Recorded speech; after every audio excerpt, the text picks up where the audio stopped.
Thank you, Arup, for two excellent speeches, and also thank you to Ramon for hosting us. The pastries are really, really nice, and when I came in the morning, they were still warm. It was great. You went on the central line. I walked. Freezing hot, I know about it. Yeah, exactly. So it was a choice between the healthy fruit and the warm pastries, and I went for the pastries, and that was absolutely brilliant. So I'm going to go through some of the headline results of Sewa Day. You've all got the report in front of you. So in terms of detailed questions, we can have a Q&A just after. And if you've got anything specific to ask me about the report or anything that I've said, or indeed anything that our report or Rajay have been talking about, feel free to ask. The study calculates what's called a social return on investment for Sewa Day. And in a kind of finance context, return on investment is understood by most people in the room. Social return on investment means that if you put in £1 of either time or effort or money into a project, what is the output in terms of the environmental benefits, the social benefits, the well-being benefits, and also direct benefits to the economy in terms of productivity and improved economic growth. So that's what we're trying to measure here. This builds on work that we did in 2011. So there was a social impact report for Sewa Day in 2011 as well. But we built on that quite significantly in 2012 in terms of, in 2011 we had data from 21 projects. And I'd say about half of those projects had pretty good data, the other half had pretty patchy data. So some of the results we generated were quite subjective, and we did say that quite explicitly in 2011 to say next year we need to build on this, we need to make it more robust. In 2012 we had data from 237 projects from Britain and from the UAE and from across the world. But most importantly, what we had was we had pre-event questionnaires and also post-event questionnaires. So if somebody wanted to start a Sewa Day project, they would need to fill in a form on the website which said, how many people do you expect to take part? What's the target audience, or what's the target beneficiary group of your project? What is the likely age profile that you're going to have? And also more qualitative descriptions of what you're hoping to achieve. So we had that pre-event data. And from that, we estimated that about, I think between 60 and 70,000 people were planning to take part. When we had the post-event questionnaire, we had that, so this report is just for the projects in Britain, and out of 107 projects we had data returned to us from 39. So that's just over a third response rate. And that asked very similar questions as well. So we had the what people expected to happen and then what did happen. So that meant we could produce some pretty solid results. And out of that we said that 46,600 people definitely took part in Sewa Day. There may have been many others, and there may have been many, many other projects that did go on, but they didn't record their projects with Sewa Day. We had access to data from 8 different countries, but we know for a fact 22 countries took part because they uploaded photos on Facebook, they tweeted, and they had articles in their local press, and they got in touch with the Sewa Day team to say so. So this is the key figure. This is what SROI is across the 3 different project groupings. So Sewa Day works on 3 principles. One is to have projects that help the environment. Second is to have projects that help relieve hardship and poverty. The third thing is projects that bring a little joy to others. So when you're talking about the smiles that you get from people in the old people's home who say this is lovely, the young people are coming and spending time with us, that falls very much into the last category. So in 2011, what the report found was that the help protect the environment figures, which are typically much more tangible and much easier to calculate because they involve calculating carbon benefits. So if you're planting trees or flowers, or if you're weeding, then it's much more straightforward than some of the other projects to calculate what the benefit might be. So the range of benefits in terms of low, base, and high case, that was a much tighter band for help protect the environment. But for Bring a Little Joy in 2011, we said the project benefits were quite low, and we said that because we said out of 21 projects, we didn't have the data to support any real robust conclusions. In 2012, this was very, very different. Because of the types of questions we had, we were able to calculate what's called subjective well-being. So it's a measure of well-being and happiness that people felt. So this is not just the volunteers taking part, but it's also the beneficiary group. And from that, we said that the social return on investment, so if you spend £1 of time, effort, or direct money into Sewa Day, there's £12.50 that is the resultant benefit for the economy. This is the range that we found. So as I said, protecting the environment, it was a pretty tight range. The base case that we had was pretty close to the low case. Help relieve hardship and poverty, that had, we tried to be very, very conservative, so our central case is a lot closer to the low case than the high case. And then with Bring a Little Joy, actually, we did a lot more academic research, looked at a lot more precedent around volunteering initiatives, particularly in the US and Australia. And we were quite confident that the figures we came up with in terms of if people are happier, then the impact that might have on mental health, on well-being, and on physical well-being, we were quite confident that the assumptions we made there were robust and in line with other academic research. So that's the range that we found. But even if you take the lower end of all three ranges, the impact of Sewa Day still ends up being more than £2 per pound that you put in. In monetary terms, so that's for every £1. But in total, we found that at least 4.7 million was the additional net benefit for the British economy, going up to, in our high case, 11.7 million. That was an increase of about 15 times over 2011. 15 times on the base case, and on the high case, significantly more. I just want to touch a little bit on the variability of the results from 2011 to 12. So I've already talked about the fact that we only had 21 projects in terms of where we had data. But one of the things we really, really wanted to test in 2011 that we weren't able to, that we were in 2012, was that there was a hypothesis within the Sewa Day team, and a hypothesis that we had at BPG as well, to say that if you can get a young person, or indeed anybody, to volunteer for the first time in their life, and to do it for 6-7 hours on a given day, that if they catch that bug, if they develop a taste for volunteering, then they'll try and do it again and again. And if you get kids involved, they will drag their parents along to Sewa Day, and they'll make their parents do volunteering again and again. And that will lead to very significant peer effects. That's something we wanted to test in 2011, and we weren't able to. But we'll come on to the work we did on that for this one, for this year. Just before I get onto that, we talked about the number of countries. I just want to leave this up for a second just to say, we talked about the 22 countries, but these were the participatory organizations across the world. We had a lot in the Middle East, particularly schools. We were very, very happy with that. Asia Pacific, one of the projects I want to highlight is there was a Food for Life project in Hong Kong, which involved making literally hundreds of meals for homeless people. Is that right? And then doing that in one of the temples. Because they had 1,000 homeless people. 1,000 homeless people. And feeding 1,000 homeless people on one day. So a lot of volunteers got to one of the temples at a ridiculous time in the morning, cooked pretty much the whole day and whole afternoon, and in the evening they distributed meals to more than 1,000 people. And that kind of project was replicated a few times in Britain as well. But I think in terms of that particular kind of project, that Hong Kong one was the biggest one. In Europe, we were very much focused on Britain. We had a few projects in Denmark and Finland as well. And next year, certainly from what we've seen on the Facebook chat and the Facebook kind of work over the last couple of weeks, there's a lot of interest from Washington, and in particular Brooklyn for some reason.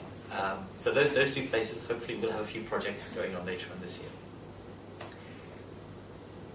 In the UK, the reason why we were able to produce this is because when people recorded their projects, we asked them to edit their address and their postcode, which meant actually producing this was very, very easy.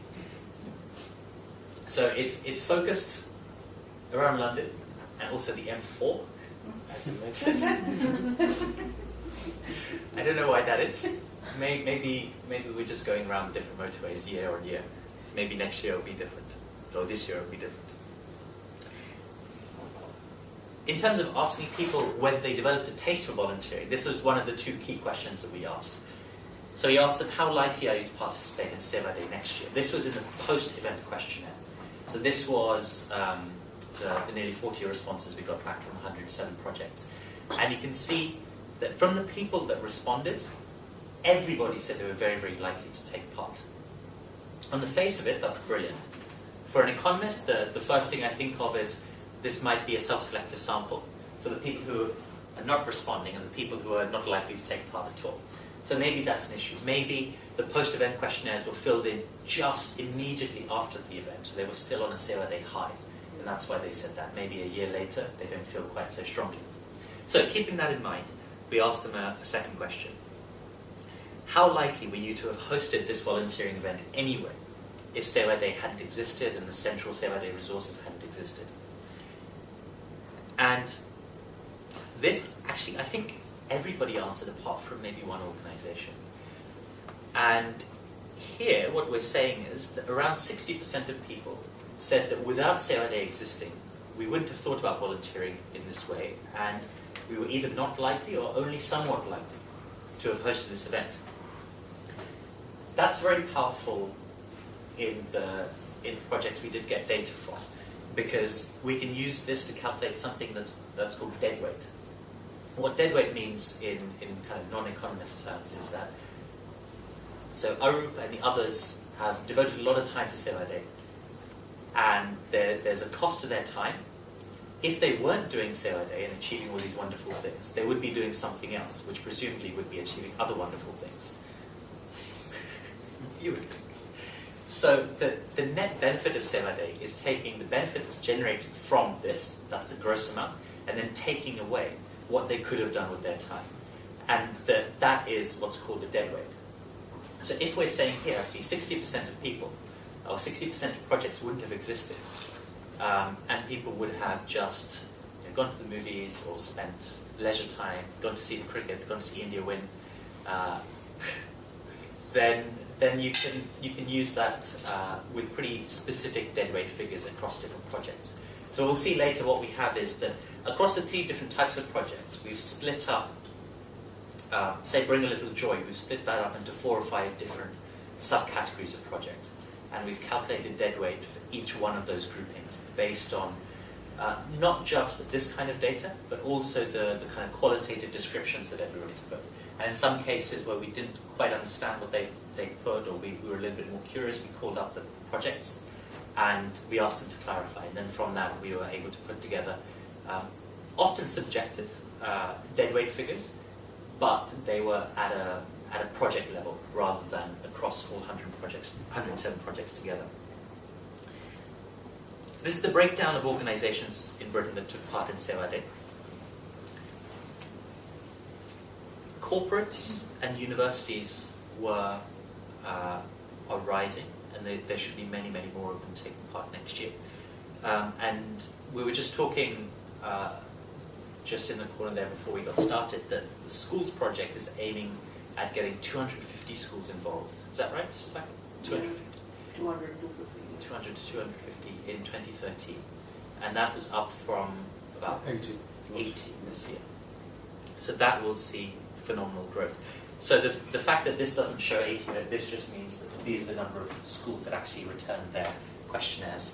So there will be many others that didn't. Okay. So I wanted to touch on the taste, developing taste for volunteering a little bit, and talk about the methodology of how we did it.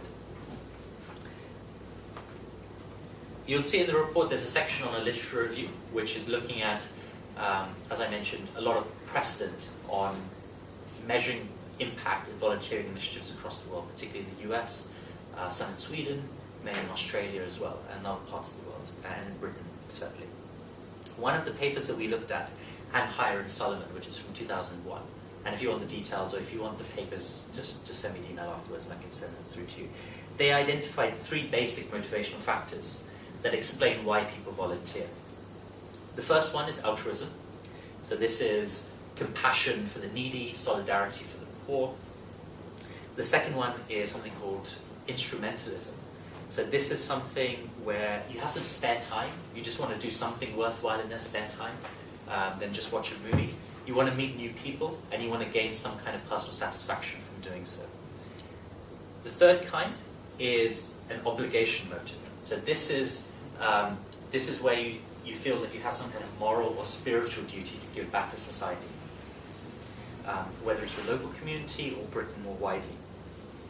And this is very similar to what another very influential paper by Verba and his colleagues in 1995 found.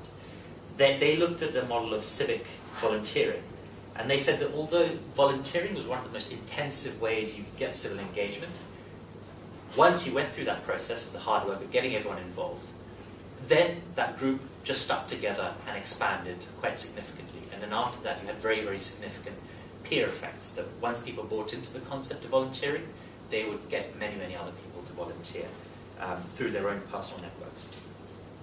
They said that the fact that somebody's asked you, whether it's a close friend or colleague, so you've been recruited to do the volunteering, that's a very powerful motive. Socioeconomic background often matters, and also religious involvement often matters. So if you're from whatever faith background you are, faith backgrounds tend to volunteer more on a more regular basis. Another paper in 2008 by Borgonovi found that volunteers were actually, regardless of whether they were ritual, or they were equally likely to volunteer, but they found that the religious aspect and also the community aspect, so whether it's religious or you're part of some kind of community organization, that's a very, very powerful determinant of whether you volunteer. And they found, and this is consistent with the rest of our findings, that volunteering activities lead to lower mortality, they lead to better health, they lead to reduced depression, and generally just much better happiness and well-being. One of the other studies we looked at by someone called Lowe in 2007 found that the personal benefits of volunteering, so 66% of volunteers said that by the fact that they volunteered, they've found they're significantly more confident because they're volunteering in a kind of a safe environment, they're getting to meet new people, and they're expanding their personal networks. 51% said they experienced decreased stress levels, and 43%, if you can get that taste of volunteering to convert into a taste for physical volunteering, so weeding in a park or painting a fence, etc., 43% of people reported improved physical health if they caught the bug and then they carried on volunteering for a period of time. One of the big volunteering surveys in Britain in 2007 called Helping Out found that 97% of people said that getting satisfaction out of the work they're doing, of the volunteering work they're doing, is a very big determinant of why they do it. 86% of people said meeting people and making friends was a great benefit as well. So that's very consistent with the other stuff. That's the kind of economic foundation, and that's the academic side of it that we looked at. Partly it was due to kind of trying to validate our hypothesis and make sure that the kind of assumptions we were making were consistent with what had gone before. I want to touch on the methodology now, and in particular I was saying I have 3 minutes left. In particular, 2 very, very conservative assumptions that we made. One is that with SROI studies, generally you assume that the costs are incurred today, but the benefits occur over a longer period of time.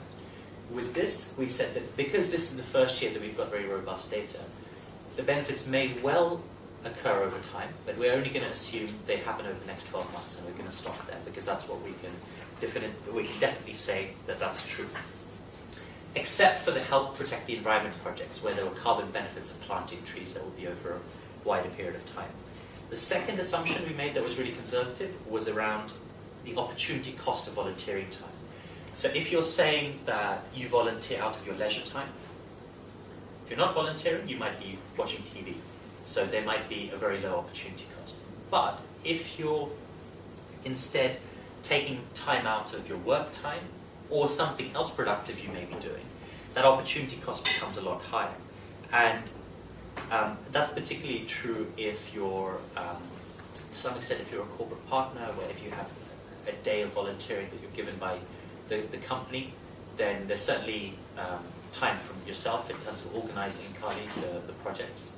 And then you don't look at the minimum wage as the comparable opportunity cost, but you look at the average wage rates.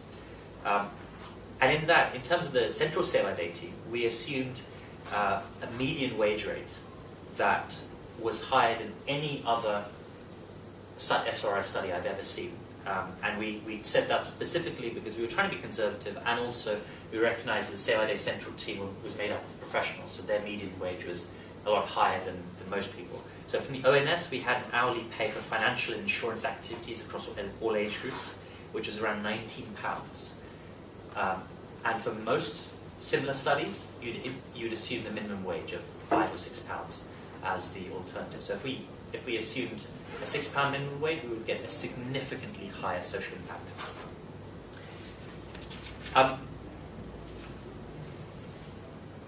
With the three categories, bring a little joy to others and help the environment and help relieve hardship, I'm going to pick out, I said we'd split those three categories into subcategories, and then calculated the social impact individually. I just want to pick up one in particular. So under Bring a Little Joy, we had a subcategory called Social Ties, and they were projects that had very significant social interaction. And there we made assumptions from some of the other academic papers that I talked about in terms of the health benefits and the well-being benefits to Sewa Day. And we made a really big discount to that by saying these academic studies have looked at people over many, many years, but Sewa Day is a one-off in some senses in 2012 because we've only got the data, such rich data for the first time. So we took those figures and then we applied a big discount. And we assumed that 25% of the volunteers who volunteered for Sewa Day would volunteer again and again. And remember earlier we said 70% of people, or 100% of respondents had said they would volunteer again. So we're making a big discount to that. We used, as a proxy for general well-being, we used figures about stress that are released from the government and a mental health charity called Mind, which talk in great detail about if you do certain types of volunteering and certain types of activities that improve your personal well-being, this is the economic impact that could have in terms of savings to the NHS and also the economy in terms of productivity more widely. And within the Social Ties project, depending on how people had described their project and some of the phone calls that we made subsequently, we assumed a dead weight of between 10% and 90%. So in some cases, this was just a few friends getting together to do something they would have done anyway, in which case we assumed a dead weight of 90. And in other cases, particularly where this project would never have occurred otherwise, and they were big projects, we assumed a very small dead weight. A few of the other projects, we assumed 100% dead weight because we thought that although the projects sounded great in themselves, they were often run by an organization that was trying to do marketing for itself. So we said, well, if they hadn't been doing it for Sewa Day, they probably would have done it within a month somewhere else anyway. So we assumed 100% dead weight. There was a big letter writing campaign with Amnesty International where Sewa Day promoted and supplied templates of letters for social causes, that if you believed in that social cause, you could write a petition letter to the relevant person. And Sewa Day set up that mechanism. But there again, one, the benefits were accrued outside Britain, so we weren't able to measure. And also, it was very, very difficult to say, if there are 10,000 people signing letters, the 10,001st person, if that's from Sewa Day, we don't know what the marginal impact of that is. So I'd say for about a quarter of the projects, we were uncertain what the benefits might be. So we applied a dead weight of 100%, or we just didn't calculate it. So we're very, very robust. Some of the other projects were very easy to do. So if you were painting fences or weeding a garden, Then we looked at moneysupermarket.com and other community forums to say, if you were just getting a handyman, what would the equivalent monetary value have been? So we used that. That's a whistle-stop tour, and if you've got any specific questions, we can go through them in the Q&A in a couple of minutes. Just touching very briefly on the costs incurred. So Sewa Day, despite getting 50,000 people, or rather 46,600 people involved, it runs on a shoestring budget entirely or largely on volunteering time. So when you're talking about opportunity cost, then the direct cost is very, very low. The actual time of the volunteers, £19 per hour that we assume, that's the bulk of the cost that's incurred. And actually, I would say most of the cost that's incurred in 2012, particularly for the resource pack for schools. The benefits of that weren't felt as much in 2012, but they will be in 2013 onwards, because that was very much infrastructure cost and capital investment that you put in. That's the end. The recommendations that we came up with, there were two main ones. One that said the vast majority of volunteers recognize that the personal benefit to them, to personal well-being, is one of the big reasons why they take part in Sewa Day. So where feasible, we recommended projects should incorporate interaction with the end beneficiaries. So if it's working with homeless people or helping sell a big issue, you understand the kind of life that the recipients go through, and that helps from a personal benefit point of view. So that's the bring a little joy kind of projects. And also inculcating a sense of not just doing Sewa Day as a one-off, but developing a taste for volunteering and specifically focusing on projects that will help develop that taste. Those were our two main recommendations in terms of the types of projects. In terms of the types of people to get involved, this has been, it started off in North London in someone's bedroom or in a cafe or something 3 years ago as very much an Indian or South Asian initiative. But this year, particularly through the schools program and the global outreach, it's grown to much, much more. That's one of the other recommendations, to ensure that it reaches across all communities and all communities are helped in terms of volunteering. That's it from me.